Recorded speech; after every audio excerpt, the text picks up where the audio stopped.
அனைவருக்கும் வணக்கம். நான் உங்கள் டாக்டர் நிச்சிந்தன் பழனிசாமி கேரளிலிருந்து. நரம்பு தளர்ச்சி, நர்வ் வீக்னஸ் இல்லை நியூரோபதி அப்படின்னு கூட சொல்லலாம். இப்போ இருக்க காலகட்டத்தில் நிறைய இளைஞர்களுக்கு இருக்கிற ஒரு முக்கியமான பிரச்சனை நரம்பு தளர்ச்சி. இதோட அறிகுறிகள் நிறையா நீங்கள் கேள்விப்பட்டிருப்பீங்க.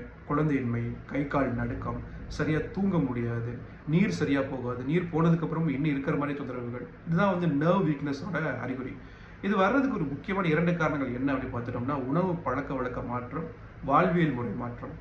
நேரத்துக்கு சரியாக சாப்பிடாம இருக்கிறது, கண்ட உணவுகளை எடுத்துக்கிறது, அதுக்கப்புறம் சரியாக தூங்காமல் இருக்கிறது, இதான் ஒரு காரணங்களாக பார்க்கலாம்.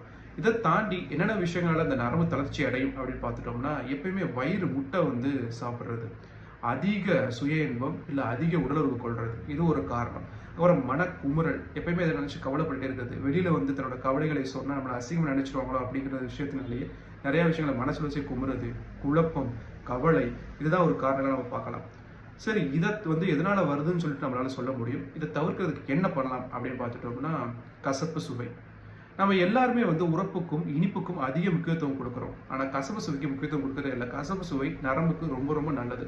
இது எதிலெல்லாம் கிடைக்கும் அப்படின்னு பார்த்துட்டோம்னா, சுண்டைக்காய், பாவக்காய், முருங்கைக்காய், அதுக்கப்புறம் கொத்தமல்லி சாறு, இந்த மாதிரி விஷயங்கள்ல இந்த கசப்பு சுவை அதிகமாகவே இருக்கும். இதை விட சொல்ல போனால் தேன் நம்ம எல்லாம் இனிப்பு நினச்சிக்கிட்டு இருப்போம். ஆனால் சுத்த தேனில் கசப்புத்தன்மை கொஞ்சம் கலந்துதான் இருக்கும்.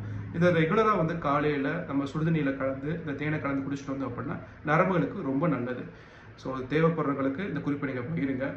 நெக்ஸ்ட் ஒரு குறிப்பில் வேறு ஏதாவது விஷயங்கள், வேறு ஏதாவது தொந்தரவுகளை பற்றி நம்ம தொடர்ந்து பார்க்கலாம். நன்றி.